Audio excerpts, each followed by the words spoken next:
Good afternoon.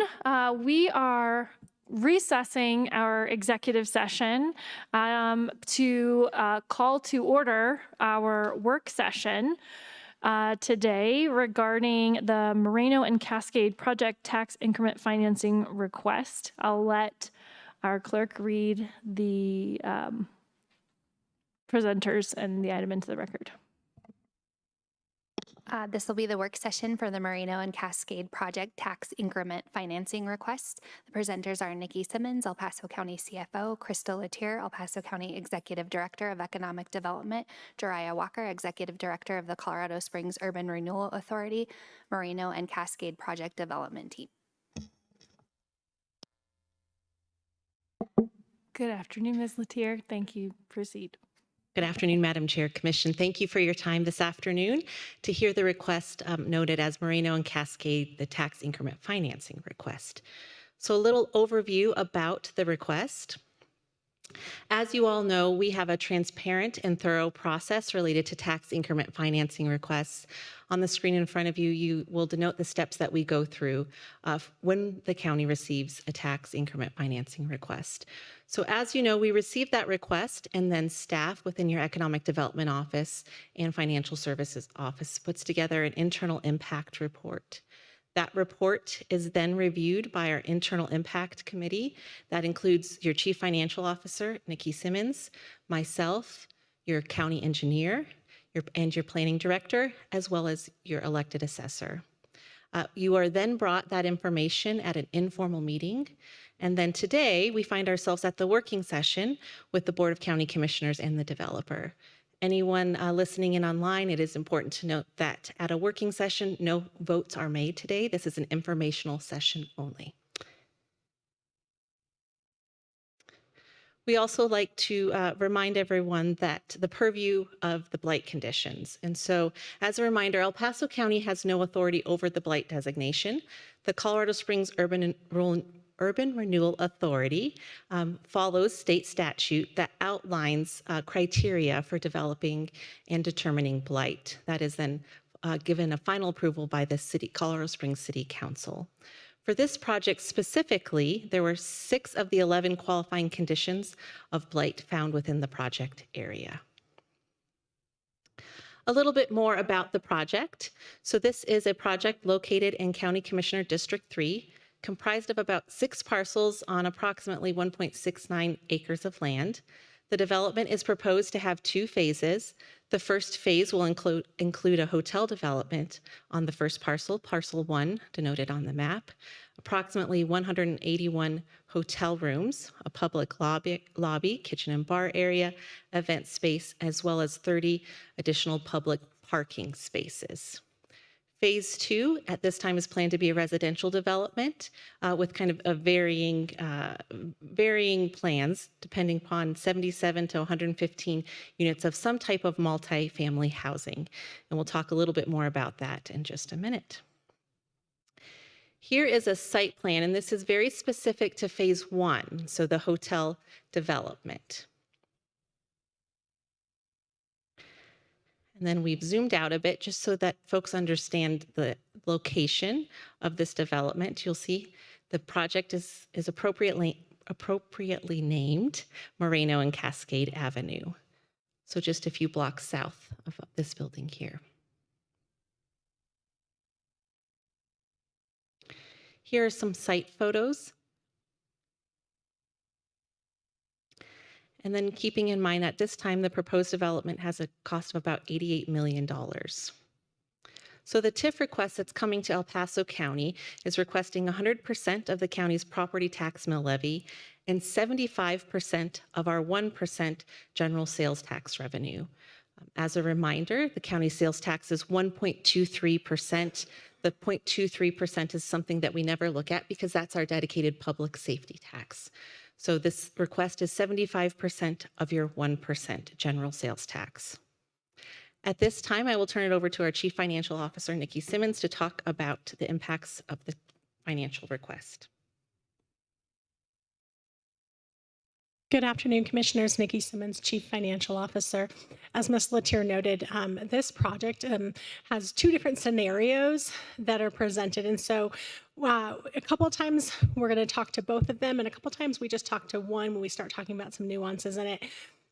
Just because they are similar, but with slightly different numbers. And that's because of the property taxes, because there are two different ways that the developer could decide to finish the project, which you'll hear more from them later.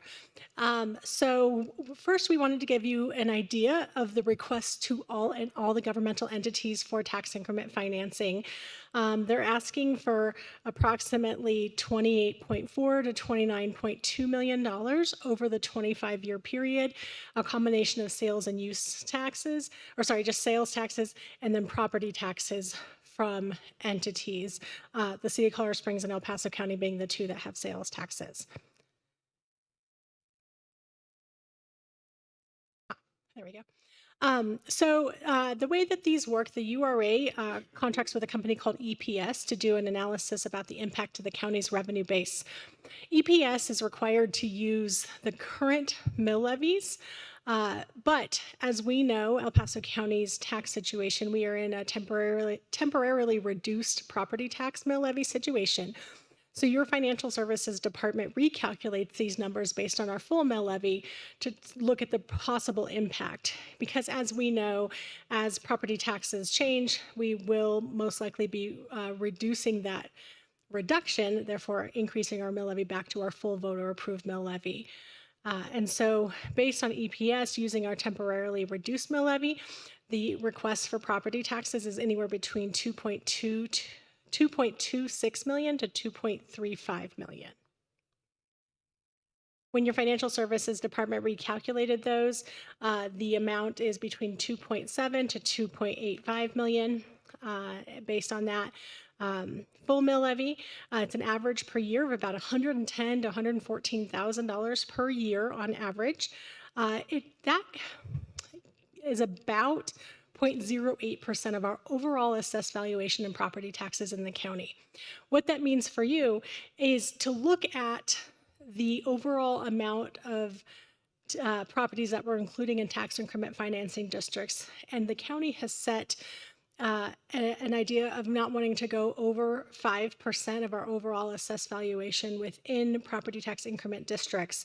Right now, we're sitting at about 2.2%, so we're well below that, and if this was approved, it would increase that number by 0.08%. As noted before, this project is requesting 75% of the 1% county sales tax. As a reminder, we do not allow for our public safety tax, the 0.23% of our tax, to be included in any tax increment financing discussions. And so this request is only based on our 1% general fund tax. This project would generate approximately a total of $5.339 million from our 1.23% tax. The requested TIF would be about $3.2 million for an average of $128,000 per year. While we would retain the remainder, that the 0.25%, we would also retain the $982,000 created by the public safety tax, assuming that is renewed for the entire course of this TIF. There is no base to the sales tax that we would continue to collect, as there is not sales tax activity on those lots currently. So in summary, the development and the URA is requesting between $5.9 and $6.1 million of TIF divided between property taxes and sales taxes. And then I always want to give you the numbers if you use a net present value analysis to kind of give you that in today's dollars, because giving $6 million over 25 years is not the same thing as giving $6 million today. And so the net present value of that discounted is anywhere between $3.4 and $3.5 million. This represents a small portion of the county's tax base. Year 25, this project represents just about 0.3% of the county's overall tax base.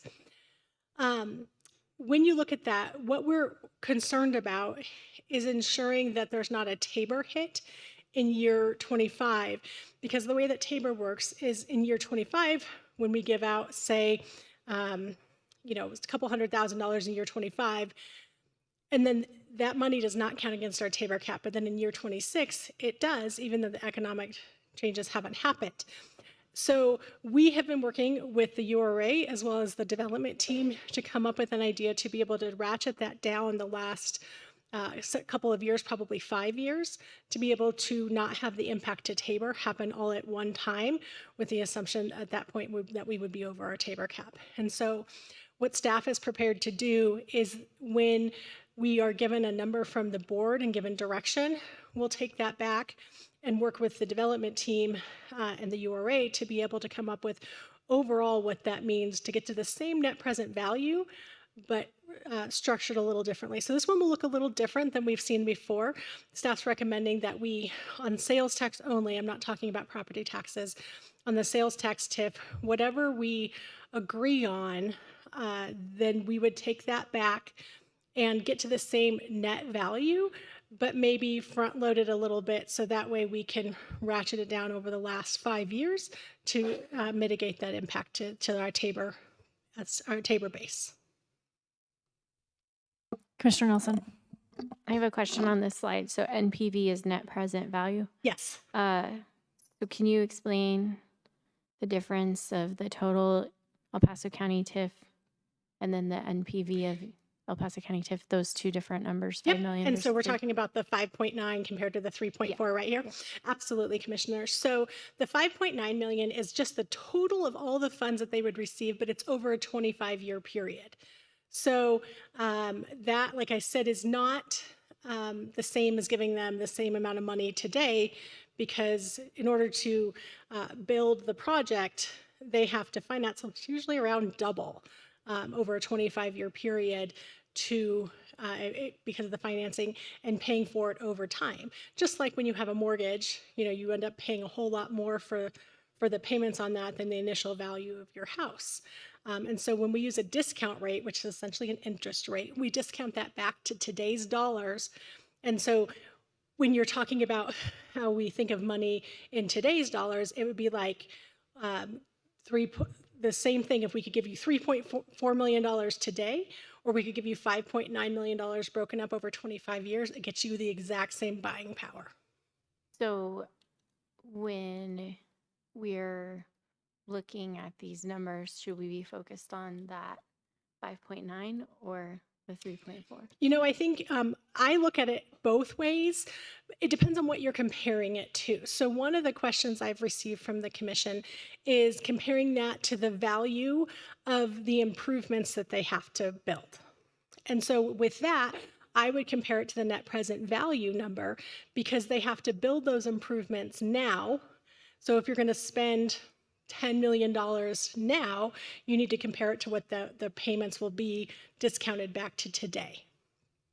But to compare to how much the other entities are looking at for this project, we only have those numbers with the total amount. So in that case, I would use the total amount.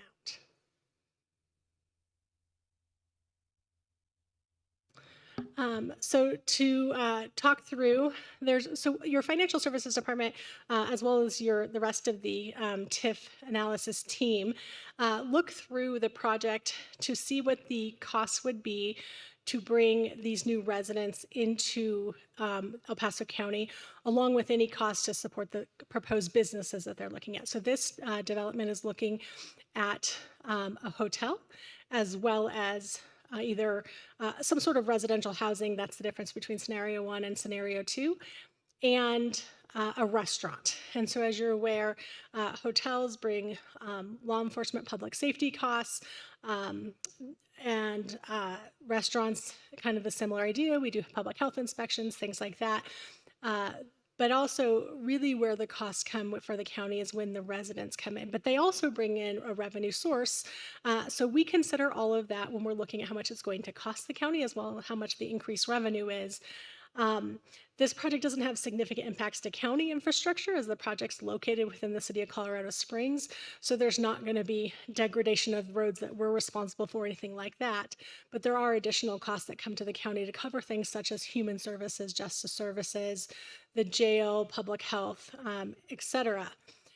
So we take the average cost of a resident within an incorporated area, and then we look at the costs of serving hotels as well as restaurants. And we have an annual cost to the county of this development for approximately $80,000. What I can tell you, commissioners, is that the request that the URA has put forward would cover those costs. And so staff isn't recommending needing to reduce the number based on that specifically, but there are other things that you can consider when making your recommendation. I want to say thank you for all of the analysis and the way that you have worked with us to improve this process. I just want to acknowledge this is not a perfect process by any means. We know that there are so many factors here.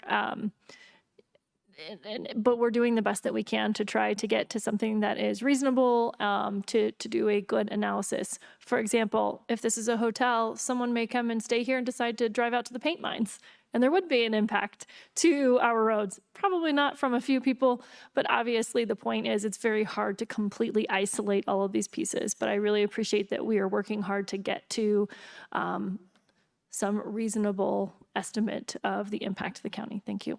Absolutely. And I think a lot of that has to do with, if I could go a little soapbox, I think a lot of it has to do with, before we were talking like, oh, there's no impacts to the county because it's not our infrastructure. There are very real impacts to bringing more visitors, more residents. And the county really is the one who serves the residents. We do all these things we're listed here. We have those top 10 things that we do that municipalities don't. And almost all of them are related to serving citizens directly. So when you bring in more residents, there's more costs at the county. So we do look at the impact of the sales tax that's going to be generated by those residents. And we also look at the use tax that the development itself would create when building the actual structures. So that is included in that analysis that we did. And then we look at how much of the general fund use tax, sales and use tax that we would be retaining on an annual basis. And that's where we get to those end numbers that we already talked about. So earlier I mentioned talking about the public improvements, and I know that Ms. Latier will talk to this slide as well. But the development in URA provides us with a list of eligible improvements. That totals $10.8 million. These are eligible according to EPS and their report. But as you're always aware, the county looks at things a little bit differently, and we prioritize potentially eligible improvements, and those total about $5.2 million. So Commissioner Nelson, when we were talking about which number to look at, I would use the net present value number when comparing to this list, because these are in today's dollars versus the financing payments they're going to have to pay on this if it's financed over the next 25 years. Staff did request and receive more details on these Moreno and Cascade public realm improvements, which we have provided to the commissioners in your packets. Staff has reviewed those and feels confident that those do fit within our typical prioritized improvement list. So I also... Hang on, we've got just a question from Commissioner Williams. I'm sorry, what is a catbird streetscape? Is that where the cat chases the bird? So Catbird is the name of the hotel that they're planning to build. Oh, okay. And so it's just the streetscape that's in front of the building. Got it. Okay. I asked the same question because I was confused. But yes, so it's streetscapes which have been included in public improvements in the past. I do want to point out that I did run an analysis of the overall net present value. I didn't do it by governmental jurisdiction, but for overall, the request in net present value dollars for all of the jurisdictions at the request amount is about 16.4 to 16.9 million. Okay, now I just have to say it. Instead of catbird, why not Humpty Dumpty? Just, because I know we love Humpty Dumpty art. I love the Humpty Dumpies. Okay, all right, thanks. I just want to point out here, really, again, appreciate all of the work that you've done to make sure we are well informed here. I'm going to point out, and I hope that our applicant will address, the public improvements that the county counts toward public improvements. That number down there is $5,190,532. The net present value at the 75% that we've talked about is, I'm going to round here, 3.5 million. So that is more than half of those improvements for city infrastructure. So I would love to get just kind of your thoughts on that. We've talked about in the past city infrastructure. We're contributing to city infrastructure that we are not normally responsible for. And so looking at that number specifically on that we would be paying for more than half of those costs of public improvements. I think that's the end of my slide, so I'll turn it back over to Ms. Latier. Oh, no, wait, one more question for me. Commissioner Nelson. Yeah, just I want to repeat this back to you to make sure I'm tracking. This last bullet point. The amount of dollars they're requesting from the different municipalities, library, school district, city, county, totals this $16 million. Correct. Okay. So to help clarify that a little more, I'm going to flip back a whole bunch of slides. This slide here says that they're asking for anywhere between $28 to $29 million, but that's in future installments. Sure. So when you take that and talk about it in today's dollars, Yep. it's somewhere between $16.4 and $16.9 million of today dollars worth of money. Okay. Thank you. Thank you for all of this, like You're welcome. making it at least a little easier to understand. I want to point out, since you brought up those numbers too, in the context of what I was speaking about, is you've got the total, legally eligible improvements over here at that higher dollar amount of around 10, but still the net present value for all of the organizations contributing is more than that. Yeah, Commissioner, yeah, correct.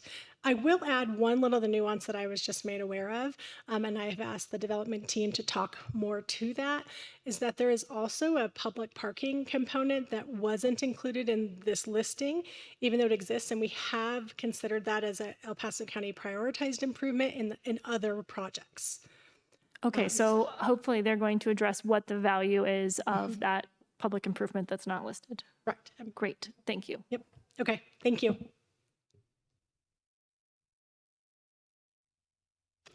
All right, so to wrap up a little bit more about the community impacts, as we've discussed, this development will add additional hotel rooms and public spaces to the downtown area, which is really going in the aligned with revitalization of that area. The development will also create many construction jobs as well as permanent jobs for the community once that hotel is in operation. Phase 2 of the development will also include additional housing units to the housing market with rental rates that could benefit really our workforce, our working residents such as teachers, healthcare workers, government employees, and service employees. This project fully supports downtown and regional tourism efforts right across the street actually from Visit Colorado Springs building. And then El Paso County will generate a significant amount of property and sales tax revenue upon the conclusion of the TIF, which Ms. Simmons alluded to earlier with the discussion related to Tabor impacts. And that would conclude the presentation from your staff. At this time, we'd love to call up Mr. Jariah Walker, Colorado Springs Urban Renewal Authority Executive Director, as well as the development team, who has some additional slides. Commissioner Nelson. Before we move off of this, sorry, I have another question for Nikki. On that slide, I think it's like the third, back one more. This one. So again, making sure I'm tracking. The county is going to gain $19,000 a year in sales tax that we previously would not have gained. Correct. If this development wasn't built, that would be zero because there is no base in this area. Okay, and so then if I were to multiply that by 25 and then do the math to kind of help me run the numbers of it making sense for us to help pay for some of this infrastructure.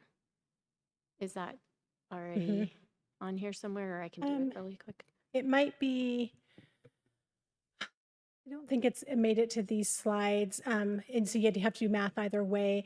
So essentially, we're going to receive $5.339 million in total sales tax.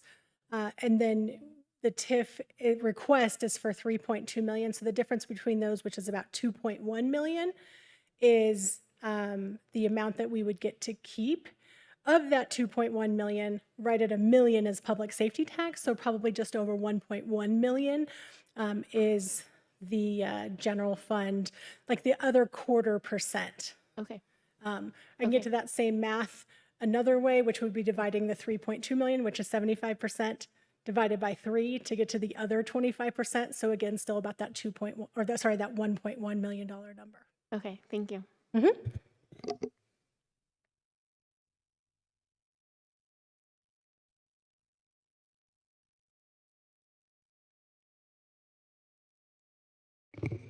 Good afternoon, Commissioners. Just for the record, Jariah Walker, Executive Director of the Colorado Springs Urban Renewal Authority. Really appreciate you allowing us to be here to present to you today. Thank you so much. A couple quick notes about this project.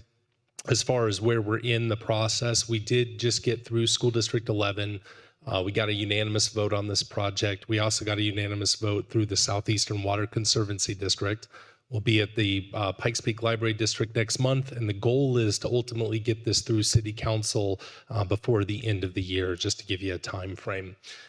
This particular project, obviously with our work that we've been doing in the downtown core and in Southwest downtown, is extremely important to the Urban Renewal Authority. What Merino has really turned into, especially with the switchbacks and getting families out, this has really become an area that is become a family fun zone for when these games are taking place. You're seeing, kids and families that normally wouldn't interact with downtown now coming into our urban core, and that warms my heart as someone that's got 3 kiddos myself. It really just elevates downtown for all, as opposed to just the people who live down here. A couple exciting things with this project. We do see the Catbird Hotel as a unique project. I'm not going to steal Jeff and Chris's thunder of going through those slides. I'll let them do that. But this is quite the unique product that is going to be unique to our community and something that I believe will actually draw in some unique tourists that normally wouldn't come here. The other factor too, when we're talking about streetscapes and we're talking about safety, better lighting, reducing crime, et cetera, things to make all these families safer when they're walking through the urban core. And then lastly, we're excited about the attainable housing component to this project as well. Again, Jeff and Chris will go into that, but being able to add that dimension to this project and having that be and just not just this hotel, but this attainable piece and what that ultimately means to the Mill Street neighborhood is quite an interesting component to that as well. So with that being said, I want to invite up Chris Jenkins with Norwood Development to tee off this presentation. I think he'll introduce Jeff in a minute here too. But of course, as usual, always here for questions, and thank you again for your time. Appreciate it.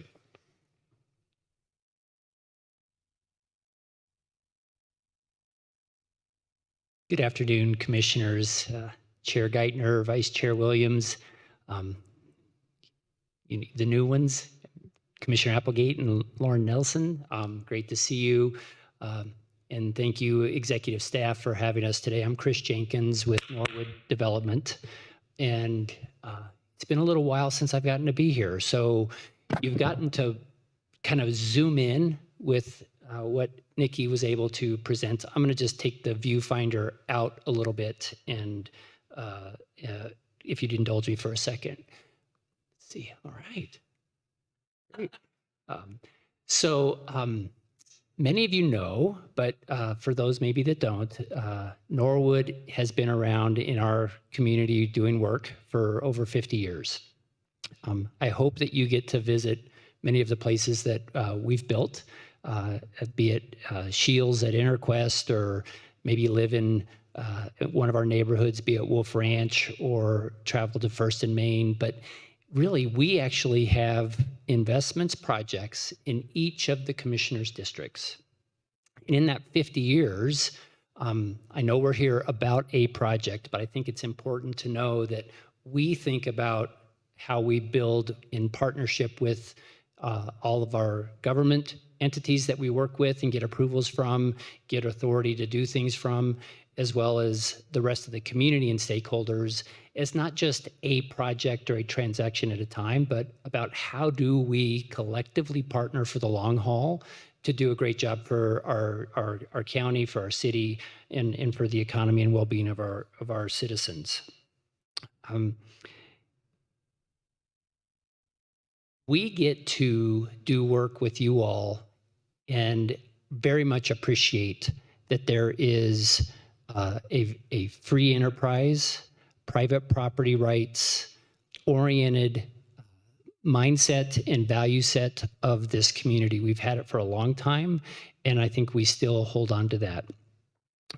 Most of those developments that I talk about, be it our latest one in Banning Lewis Ranch called Percheron, where we've just opened that, to the other ones that we described, we don't come often to talk about how can we directly partner with the government.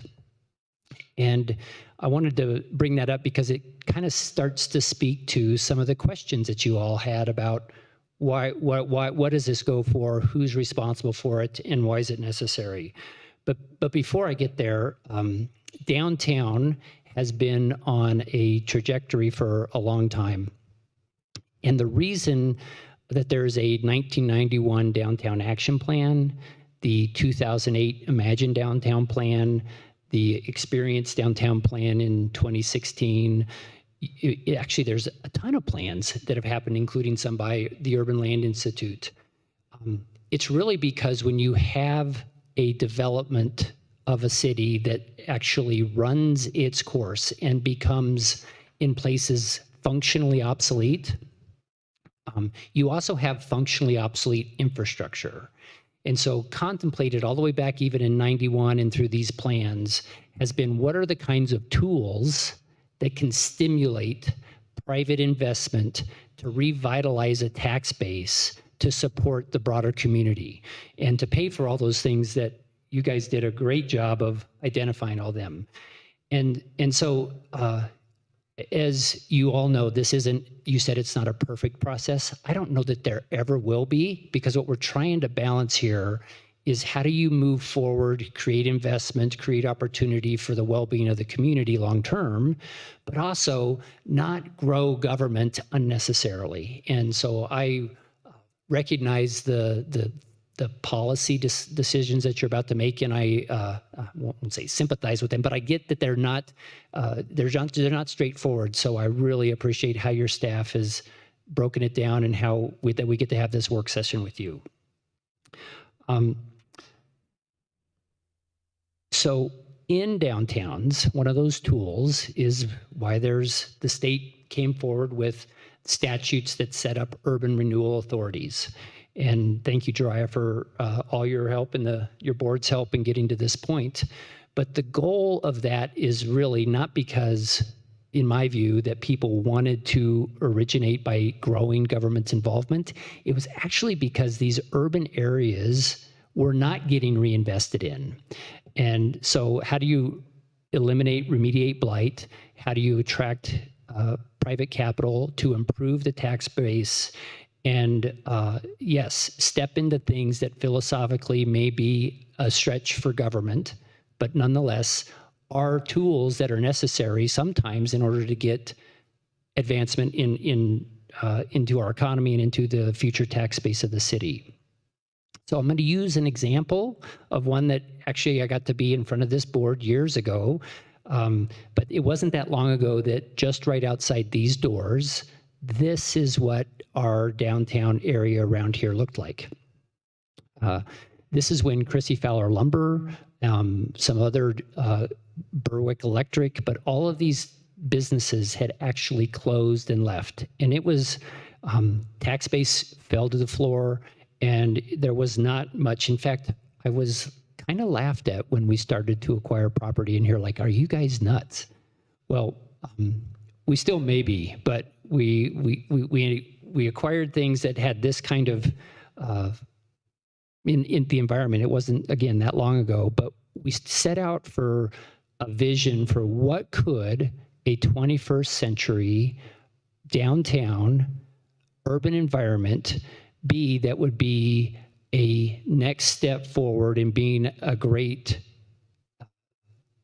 development, but also really what did it mean for when we look back 100 years from now, how did our downtown evolve from where we were just before? And so this was developed even before the Switchbacks had decided to locate, or that there even was the Switchbacks as the team or the stadium. But where do you put those kinds of assets? And yes, the Olympic Museum is there in the middle. We have an urban renewal district called Park Union, which the commission, we were the first one to go through this process, 1348 with you all.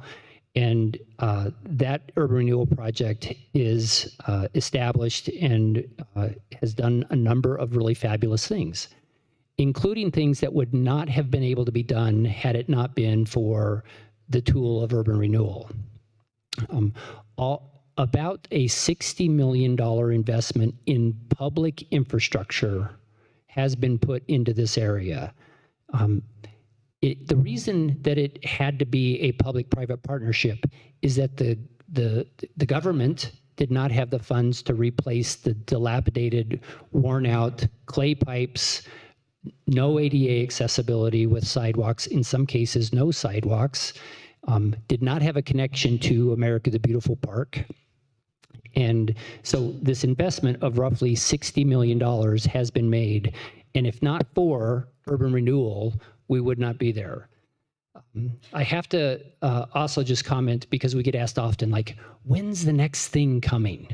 Because it has been a while since the URA was set up. But this vision of what can happen for downtown is not one that comes easy. Everybody has dealt with COVID. The county has dealt with COVID. Everybody has dealt with rising interest rates, rising construction costs. But as a local hometown developer who's trying to steward this for the well-being of the long-term benefit of everybody, we don't want to lower the standard of what quality could look like. And we really want to leverage what the Olympic Museum, the bridge, the infrastructure, to not just have ordinary things happen here, but to steward something that is actually going to be that worthy of defining this place as one of the best downtowns, if not the best downtown of a mid-sized city in our country. So that's what we're committed to, and I think we're on our way. So what are we on our way with? These are 3 projects that we are currently in design on. One's residences on the park called Residences at Park Union. The other is at 25 West, a new office building. And the other is a more significant hotel that is a type of hotel that our community does not have an offering of at all in our community.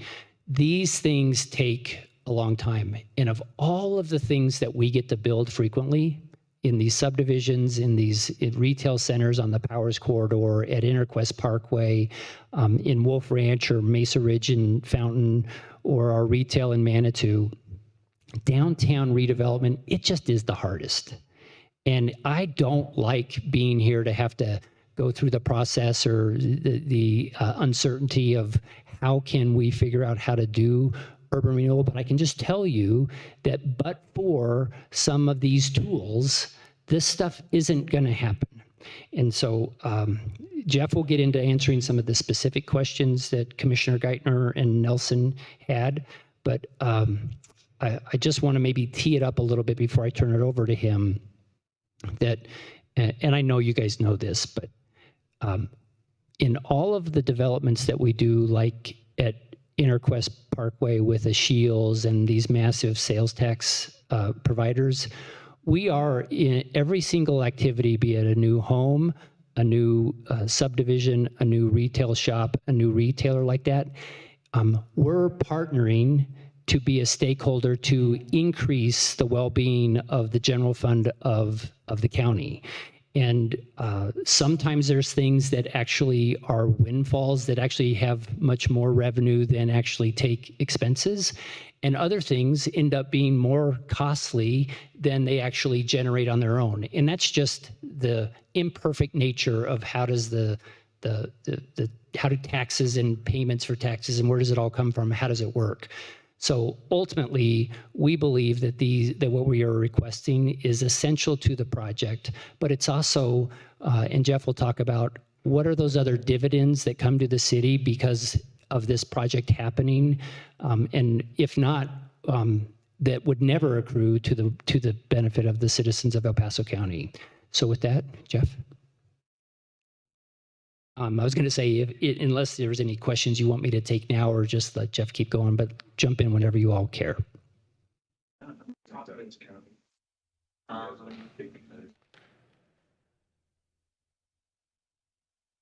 Good afternoon, commissioners. My name's Jeff Finn. I am Chris's partner in crime on development here in our region. Is it to the right? He forgot to talk about one slide. So I will speak very specifically now to the Moreno and Cascade URA. What you have up before you is a aerial photograph of what the cool kids in downtown call the New South End. It's a juxtaposition to the old North End on the north end of town. I did not come up with it. And I want to flash back a little bit to kind of Chris's framing of how cities change and how cities continue to change and evolve over time.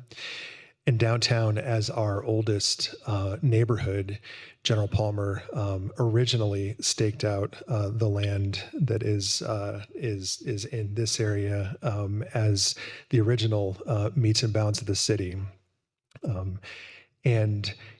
This area was really the first annexation of the city of Colorado Springs in downtown, and really provided a pretty interesting opportunity and service to the residents of the region via transit through a streetcar. Some of this infrastructure is actually still in Moreno today that we have to remove in order to replace it. Fast forward a little bit, and this is always a fun question. How many of you have actually eaten at Southside Johnny's?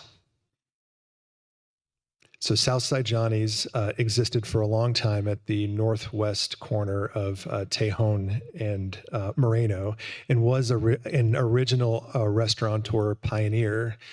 Southside Johnny's also, I believe, had Navajo Hogan's up on North Nevada, and then a couple of other kind of key legendary restaurants. This is now, in fact, where that takeout, where that canopy is that says Southside Johnny's, is now the takeout window for this restaurant, Fat Sully's, and Denver Biscuit. And so this area has continued to evolve with investments and reimagining with restaurants, coffee shops, activities, residential. We, Norwood, developed the May on Cascade at the southeast corner of Moreno and Cascade, and others on the bottom side of the image on your slide is Blue Dot Place. These really were the first kind of pioneers of urban residential, really since the late 60s, early 70s in downtown. And so in order for downtown to become a neighborhood, it is essential that residents call it home. Fast forward a little bit and zoom out in the area, and I won't go through all of these different colored dots, but these dots all represent investment that has occurred in the New South End. I'll highlight the green dots, which are, Chris talked about the green dot on the upper side of the image, which is Park Union, but also Citygate, the One Villa development in the residential project, an affordable housing project outside of Lowe's. And we've actually had Lowell around the Colorado Springs police department's main station was an urban renewal area that now has actually kind of expired. I believe, Jiraiya, it's expired. So that is now hitting the tax rolls. And so most of these dots actually have received a boost in the terms of tax increment. And I say most because there are some on here that are smaller investments. I am also vice chair of the Downtown Development Authority Board, of which we also enter into and participate in tax agreements, and have also participated with the URA in helping to revitalize and improve the area. Zoom in a little more onto the intersection of Moreno and Cascade, and we're focused on the west side of that intersection. And so the boundary that's shown before you, it looks like Swiss cheese because we are only applying for tax increments on properties that are in control of Norwood. We're not bringing in people to the district that are not currently in ownership of Norwood. And so generally the northern boundary of the URA is the alley that spans between Saguache and Cascade. North of Moreno, it then spans the same distance between Cascade and Saguache on the south side with the alley, and then really encompasses roughly half of the center line of Cascade. Cascade's a wide road, it's 140-foot right-of-way, and then also Moreno. To our west directly is the Switchback Stadium, Widener Field, and Citygate 2.0 URA. Directly to our east is, I talked about the May on Cascade, which is the southeast corner, and then all those delightful restaurants, not ours, but we certainly patronize them. Getting even more into the ground, and I joke, this is one of the only functioning payphones in El Paso County that is shown. It's actually adjacent to the Acorn Petroleum site. This is a commercial petroleum distribution center that is still functioning. But in and around on the ground, there's no sidewalks, no curb, no gutter, no streetlights, in fact, there is a grade separation change of almost 2 feet between the walking surface of the street and the adjacent properties on the north side of the street in front of Acorn. I want to talk a little bit more just too about project or phase 1 and phase 2. To Commissioner Williams' question on what the heck is Catbird. Catbird is a concept that was created by Sage Hospitality. That is our hotel development partner and operating partner. And Catbird, the best way to describe it, is a hipster residence inn.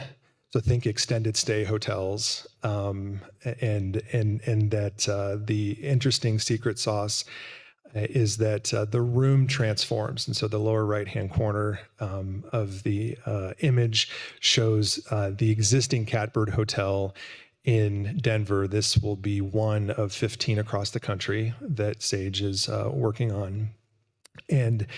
And the really the goal of Catbird is to provide a living type experience in a hotel that locals love and visitors want to stay. And so the ground floor, which I'll show you here in a second, is roughly 50% of it is open and available to the public, literally 24 hours a day, 7 days a week, 365 days a year. We actually don't put locks on the doors. And the Catbird Kitchen has grab and go offerings. It has sit down dining offerings, and changes as the time of day changes, but really creates a very permeable, kind of inside outside experience along Moreno. We've also got what's shown on here is the yard, which is also called a courtyard for normal folks. The courtyard faces Moreno and is really it's a privately owned public space that's opened up onto the south side of Moreno. I'll get to the parking structure question here in a second when we get to there, but you'll see that inside we've got 27 vehicle stalls that are actually under the hotel, and then a number of adjacent on-property parking spots along the alley. As you go up into the, kind of above on levels 2 through 6 on the left, and then level 7, what you would typically find in a hotel. So these are hotel rooms laid out in the shape of an L that go to maximize light down into the courtyard, especially kind of after the 11 o'clock in the morning hour, and then a rooftop terrace that will have an event, an indoor event space associated with it. And then some renderings to show a little bit about how this is our version of Catbird. And I think one of the things that is interesting about this that Sage works really hard at curating is that all of the public art inside the property, inside the rooms and the corridors and inside the building is curated in a mix between international, regional, and local artists. And so we've actually used the Van Briggle palette. If you know the Van Briggle pottery history here, that has really been something that we've actually been collecting them at garage sales as we find them, and thrift stores to really bring in and celebrate the kind of local aspect and historic aspect of what used to be here. Phase 2, and speak kind of specifically to the lack of specifics on Phase 2. Phase 2, this is a graphic of what's defined as the missing middle through your housing conversations and through the kind of community conversation. The idea of the missing middle is really attainable workforce housing that exists somewhere between a single-family home format and then the larger scale urban neighborhood. This is what you find in most near downtown or near downtown adjacent neighborhoods throughout the country. You think of pretty much any city that you go to, you will find a version of this. And we are kind of in that transition zone along Moreno, where we transition from really the higher densities of downtown to the medium to low densities of the adjacent neighborhoods. And so the site is currently zoned in the form-based zone. Form-based zone does not really looks for as a zoning envelope. It creates the envelope that you can kind of design within, and it does not prescribe specific uses. And so the form-based zone allowable max density is roughly 6 stories with potentially some increases in density bonuses. And what we've done is really looked at benchmarking a 77 unit kind of medium density to a medium to high density 115 unit, which is your kind of the 2 scenarios that have been modeled by EPS. Really, we think, and this is actually, this is my slide, we really think targeting this like 90 unit density is probably appropriate, not only for the neighborhood scale, but also for everything that you have to pack on to that small parcel. And so, but it is our desire and goal to bring forth a attainable housing community. We are actually modeling right now, yes, a for rent product, but we're actually modeling a for sale product too right now. There are groups out there now that have, that there are pretty interesting ways to use tax increment, and the nonprofit model group called Elevation Community Land Trust in Denver is doing this, and that's who we're talking to right now. To really understand the, yes, the risks that go with condo ownership, I think you all know, but that also the balance of creating entry point housing that currently does not exist, certainly in downtown, but actually in most places in our community. Now, that was the private sector investment, the kind of on the parcels. I'm going to talk specifically a little bit about the public realm and some of the public improvements. I thought it'd be good to kind of zoom out again a little bit and realize the importance of Moreno in the overall streetscape of and the foot patterning. Cimarron, as you know, if you use Cimarron to come to work, it's not a walkable, nice experience. And currently Moreno is in segments. If you think about experience at Epicenter and even to the east of us, we have a missing gap on Moreno. And so what we have been doing is working with the Widener team, working with the Downtown Partnership, and working, really with to think about what does the experience look like from going east to west downtown in a walkable urban. And we use the proverbial switchbacks game as the example.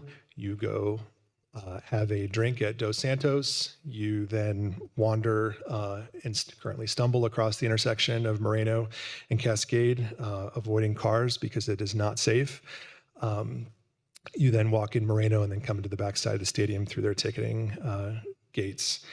I think as the neighborhood continues to mature and grow, Widener opened last week their first retail tenant, which is the British pub in the base of theirs. So more and more you will have people that will be walking back and forth between the experience at Epicenter and Citygate 2.0, especially as their phase 2 and phase 3 begin to densify.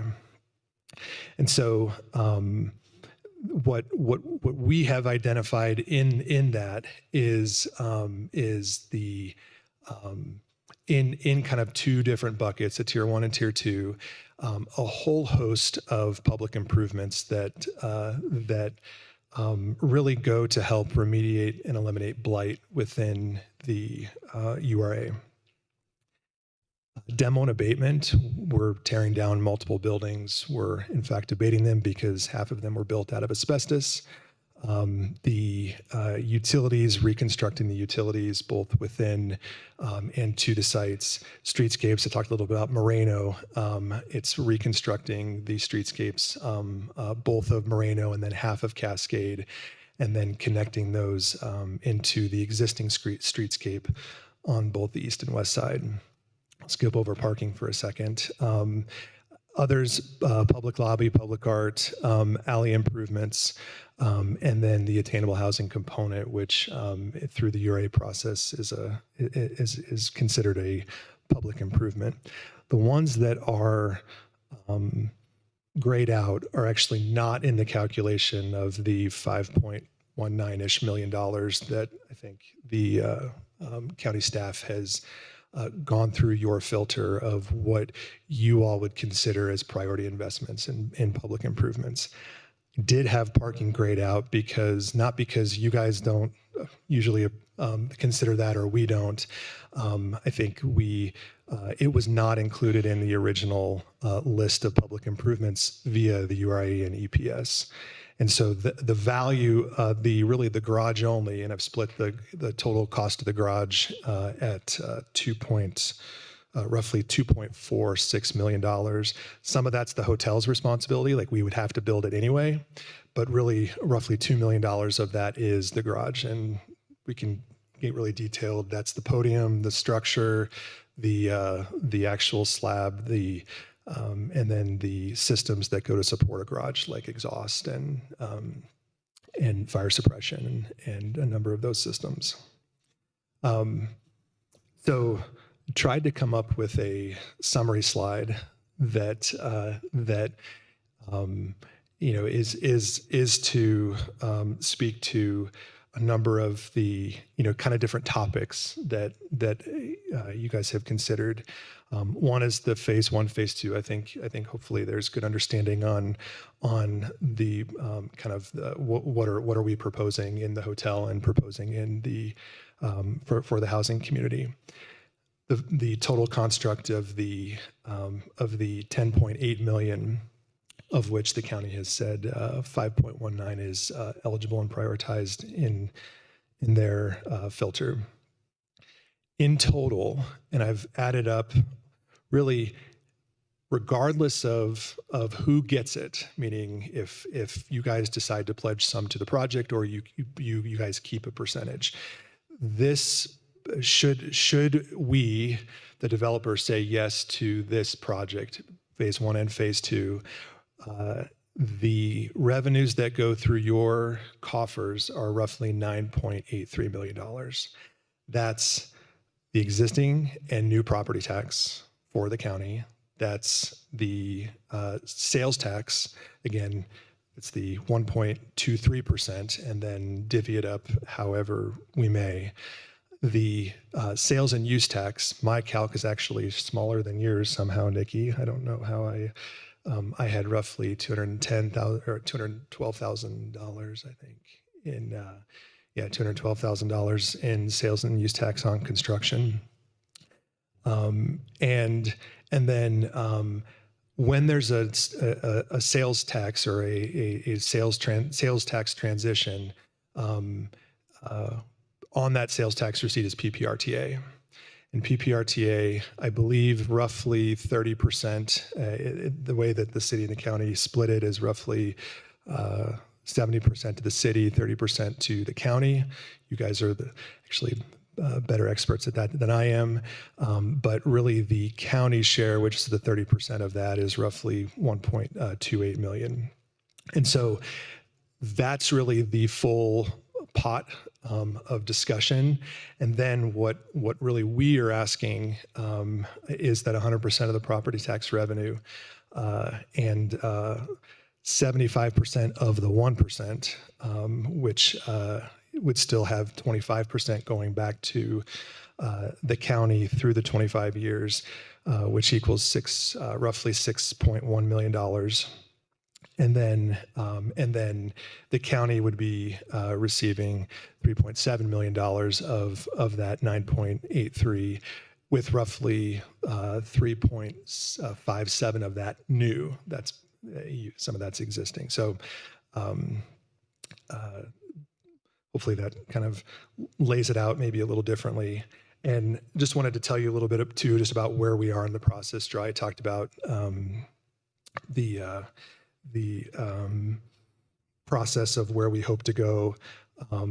The URA, of which Commissioner Wysong, who is not here today, sits and represents, voted unanimously in September of last year to move this forward. We brought it back a few months ago and gave them an update, and they voted to accept the blight study as well as some of the statutory documents. We have been to the school district. That was a unanimous yes in support of the project.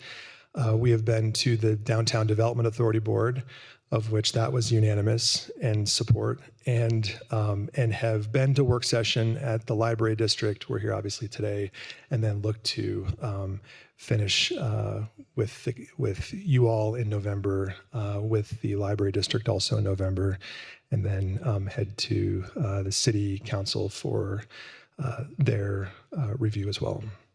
I know that was a lot. Thank you. Happy to answer questions from Chris and I, Nikki, Jariah, anyone else.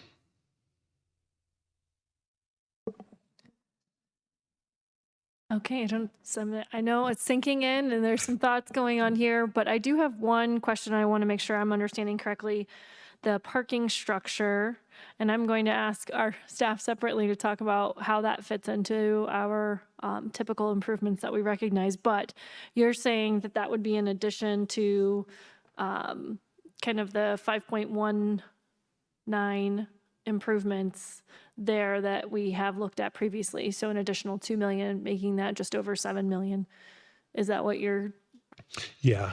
And Dry, I'm happy to offer color if you want. And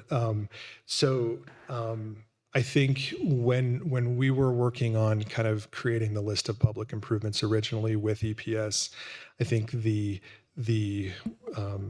presence of the parking structure is irrefutable. We're building a parking structure.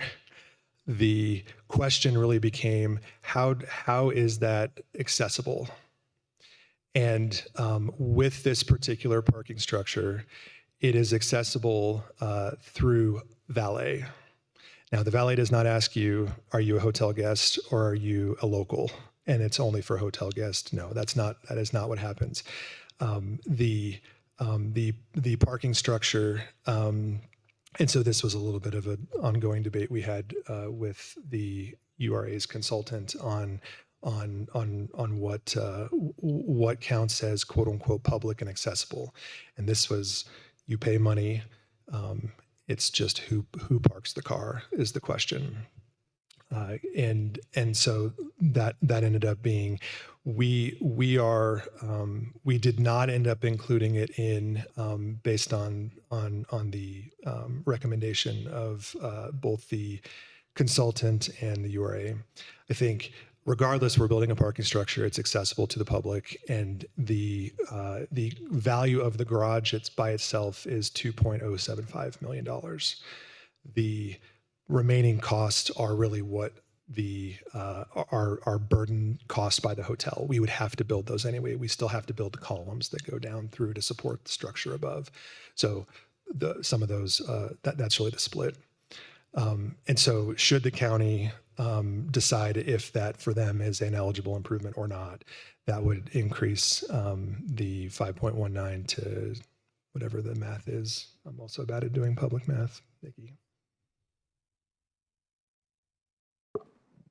And then I want to follow up on some of those other things that I think, we are grappling with and that are not included here, like your public lobby. You said that's going to be open 24 hours?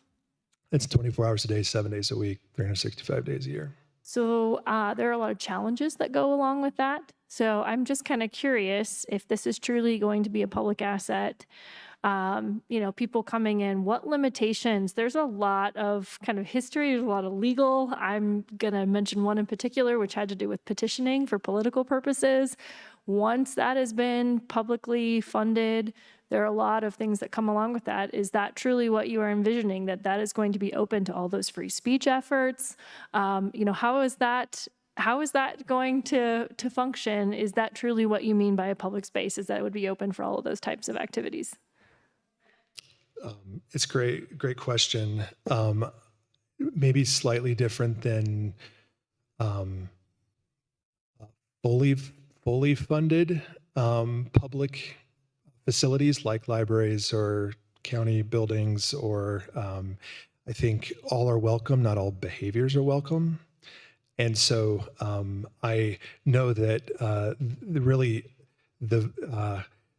it would be disingenuous for me to say that 100% of the value of that lobby is funded through this particular mechanism. That's not the case. This is really the cost of the TI and the finish out. So in the sense of like, is this, if we were to condo this and make this a public space, kind of purely and legally, I would say, no, that's not our intention. But I think the intention is that we would have, we would be open. This is not just a lobby that serves hotel guests. In fact, the neighborhood has expressed interest in making sure that they have food offerings that support the neighborhood and not just really, really expensive hipster bread or hipster donuts or hipster, so I think it's more along that line than maybe a public square as kind of you defined it.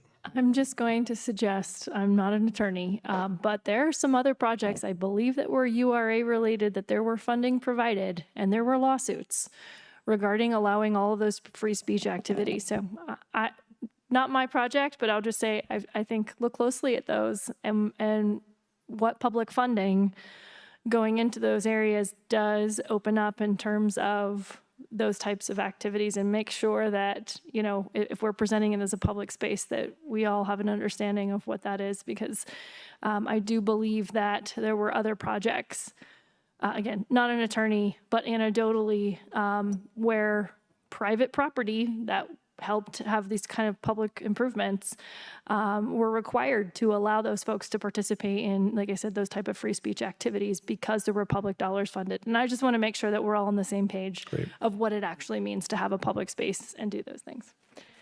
Go ahead.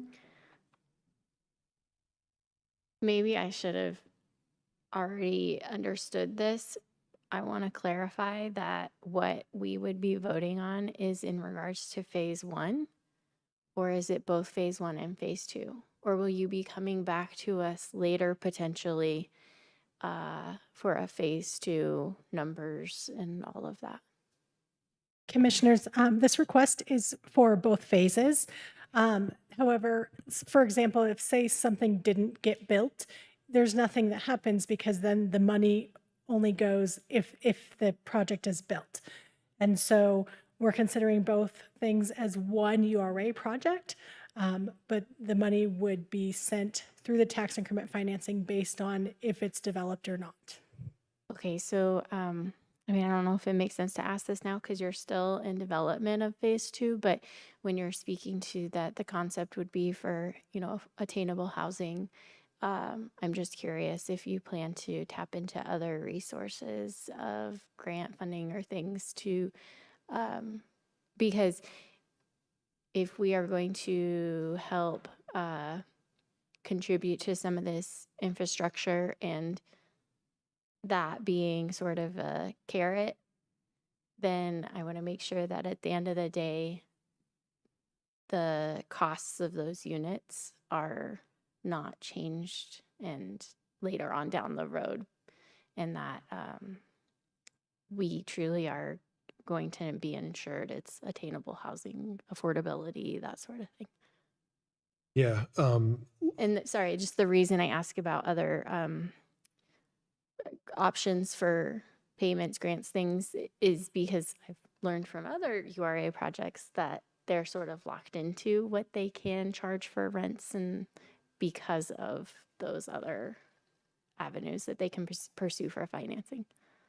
So this might sound like a generic answer to your question, but I want to kind of define a little bit some terms here. So when generally we say affordable housing, there's capital A affordable housing, which typically is heavily subsidized by way more than this amount. And that's typically done through low-income housing tax credits.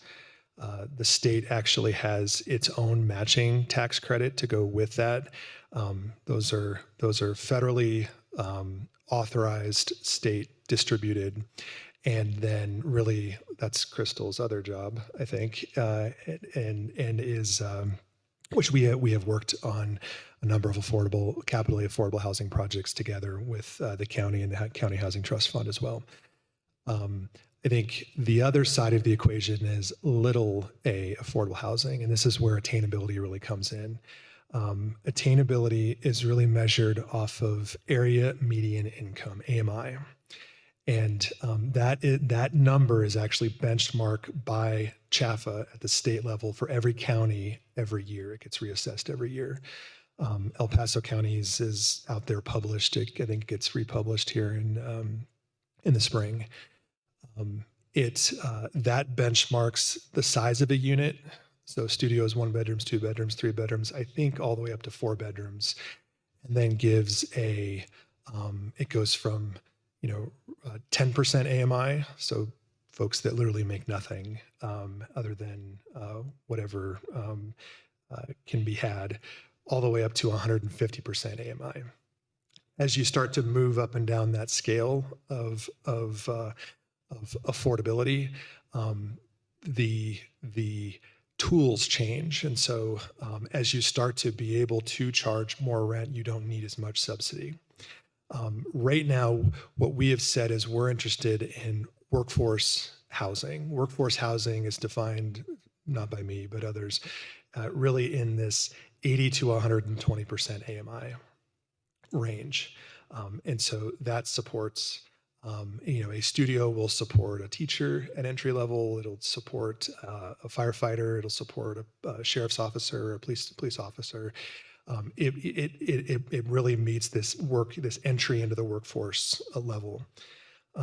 Just lay that foundation, because right now we are looking at 3 different options. We're looking at a truly for rent property that really only has this subsidy associated with it. Obviously, if it needs more, if there, I should say, if I can't convince investors to invest in it without public subsidy, I mean, that's a real key point here. The private sector is not going to take that risk alone without that really partnership with people who can provide and actually have a mission to provide that, and that's sometimes the Downtown Development Authority here in downtown. Sometimes it's the URA. Sometimes it's home funds. I think do you guys get home funds? CDBG funds. There are multiple buckets out there to go to support this. But as you move down the affordability spectrum, more subsidy is needed, way more than what we're talking about here. And so we have also looked at and would not rule out a true low-income housing tax credit project. Those end up being, roughly 60% AMI or below, depending on the tool structure that you use. That would really change, obviously if it was a nonprofit entity, there would be no property taxes generated. And so that clearly changes the value proposition of not only what you all can give, but what you actually collect in order to give, because nonprofits don't pay property taxes. So we have not settled in necessarily on, and we're actually working with the Mill Street neighborhood to really say, what does the neighborhood want? What does the neighborhood need? What are the ages? What are the incomes? And what are the demographics that are associated with this to do the right project in the right location at the right time? And so, again, I wish I could tell you way more specifics, but that's really kind of where we are. I would love to come back once we do have more specifics and share with you what those are.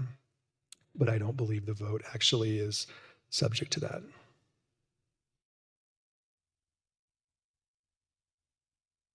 Okay, other questions? Well, I will tell you, my hope would be for attainable housing. I can understand what the needs for the Mill Street neighborhood and what their desires might be. Now that I've seen the whole project and I understand the whole project, which I missed the earlier session on this, I'm probably okay with the 75% sales tax on there, but I always reserve the right to change my mind between now and voting day. So, but the project is certainly very interesting, and I think that the concept of having that another street there by the soccer stadium that's just been amazing is, would be a great improvement to our downtown. So thank you. I will tell you, just too specifically, we are working on a Catbird Humpty Dumpty. And I'm not just saying that, we actually do have that in process with the artist in Minnesota. Let you know. You just made Commissioner Williams' day. I mean, it's not a public eligible improvement with the county, but it is. Just because we don't believe that all taxpayers should be forced to pay for public art doesn't mean we can't also admire it, right? There you go. Amen. Commissioners, I just wanted to add a little information. I looked back at a prior approved URA and we did consider parking. Obviously, we did not consider the full value of the parking as we considered the parking that was required for the development that they were building to be related to that. But then the public parking component where there was additional spots, we did include that at a value of $34,000 per spot.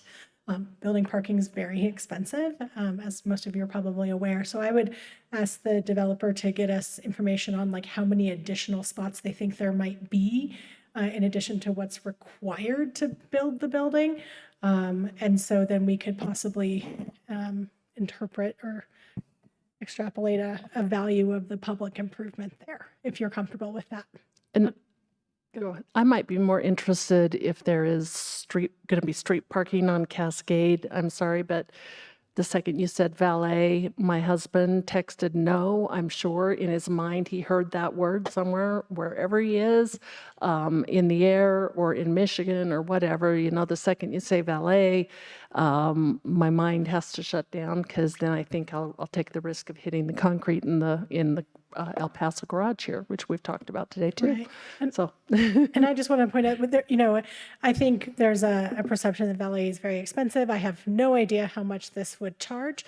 However, we didn't use that as a reason with the other one to say, oh, you're charging $15 an hour for parking for those public spots. We didn't utilize any of that.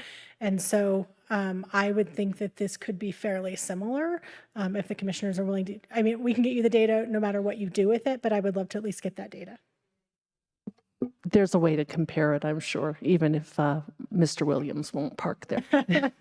I appreciate that. Thank you for that additional information. We do try to bring in all the pieces of information and try to come up with something that makes sense for everybody. I will say, I'm going to repeat what I said earlier. I'm a little uncomfortable with going to more than 50% of what we would deem. And again, it doesn't mean that there aren't things that will benefit the community. There are a lot of things. The best example I can give is, you know, when my neighbor does something amazing to their yard, it benefits me. I can see it. It's lovely. It contributes to my neighborhood. I'm not going to pay for it, especially if I have things that need to be repaired at my own home, right? It's the best way that I can just really, that's kind of how I think about this when we talk about that balance with the city.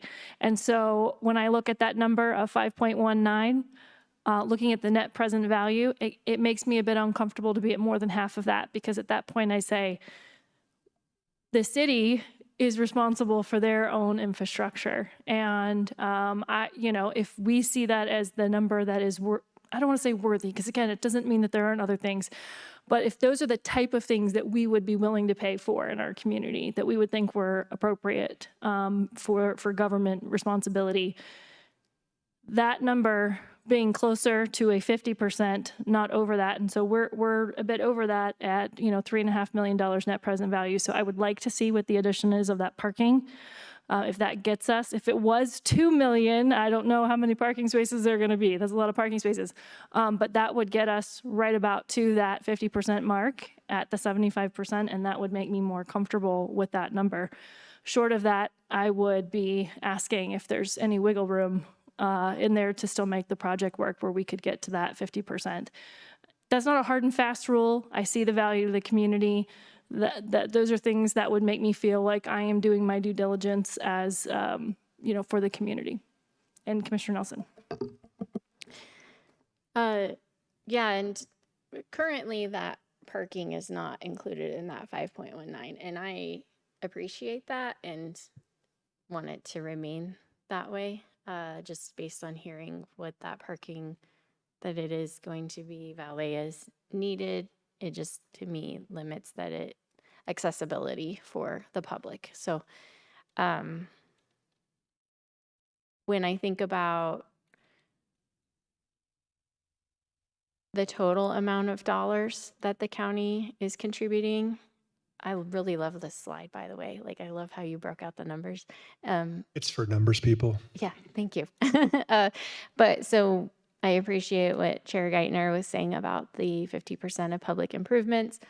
But then when I look at this bottom left corner, it's actually, in total, we're well above the dollar amount that this project would be bringing in public improvements. So, but I also recognize that this project will be bringing sales tax revenue that would not have been there, and public safety tax revenue that would not have been there. And even, if we were to maintain the 75-25, that the county would be obtaining around the $1 million. I was doing math up here, and then you got to this slide, and I was like, yay, there it is.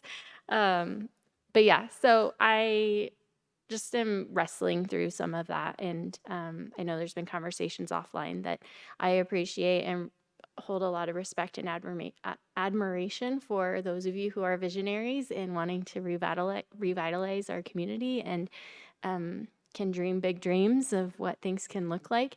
And I appreciate how you want to go after every mechanism to build those dreams. But but then in our role, we're thinking about the taxpayers and the whole of the county and what makes sense. And so just wanted to get that on the record that that's sort of where I'm coming at in thinking through these decisions. Great points, Commissioner Nelson. And I wanted to just add two quick things based on comments you made. One, that attainable piece will be built into the development agreement. So don't think that just goes away. I want to make sure and put that on the record. And then, and Norwood has agreed, with that structure. So we're in lockstep on that. And then two, remember most of the DDA doesn't, the sales tax is not collected from that to those developments. That immediately goes to the city and county too. So as all these net new visitors are coming into the core, they're buying ice cream, they're buying beers, they're buying, shopping at the restaurant. So I do think that number will grow just off that alone as well. Okay. Thank you. Thank you. And the only reason I brought up that attainable housing piece is because that you are coming to request URA dollars. I mean, if you wanted to not use URA dollars and go build out some amazing condo system that you sell for whatever amount of dollars you can get, by all means, but because you are looking at using public tax dollars, that's where I'm like, well, okay. It'll be attainable, promise. Thanks.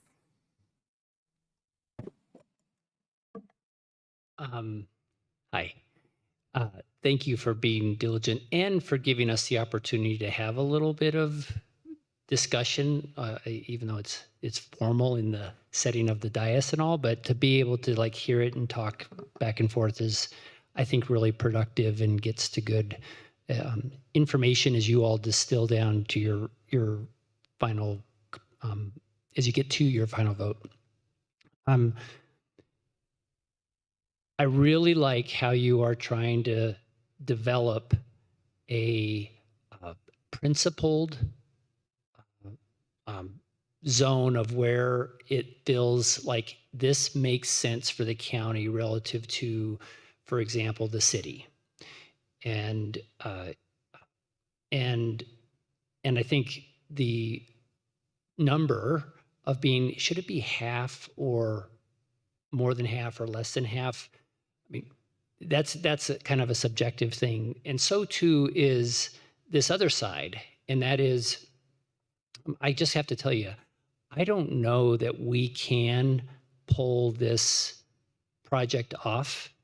What I do know is that if we came in here and asked for 100% of sales tax too, we would have never got in the front door. But what I can tell you is that when we actually do run our pro formas with our development partners and we take this to the bank and they look at what does it require to make this thing work, it's super thin. And so we would just be that much more likely to be successful at getting it to start and be built if it was 100%. If this stuff, I don't want to ask for any of this. And that's sort of why I said these other developments that we get to do in greenfield developments where it is not needed. And there is a net win to the county because you're not necessarily having a pro rata share of additional services costs to yourselves. And I know this is about this project, not about the other things that we do. But I am just trying to point out that there is this subjective thing. And so Commissioner Geithner and all of you is we're really not trying to negotiate at the dais or in general.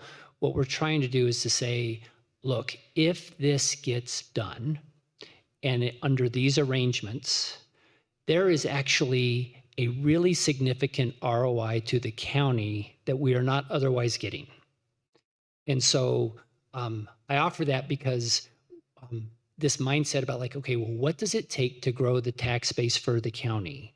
And what sort of entrepreneurial thinking can you have as elected officials to look at that and say, this is still worth it? Because one, we're not making a bet of real dollars today.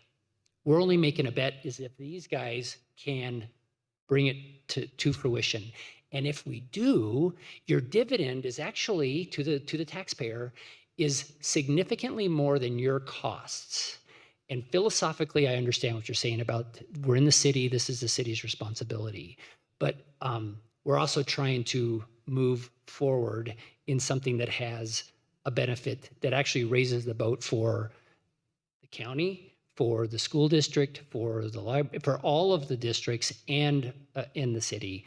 And so I'm not answering your question. I'm just trying to give you a response that maybe, just maybe, gives you a little more wiggle room. Thank you. I appreciate that. Are there any other questions or comments at this time?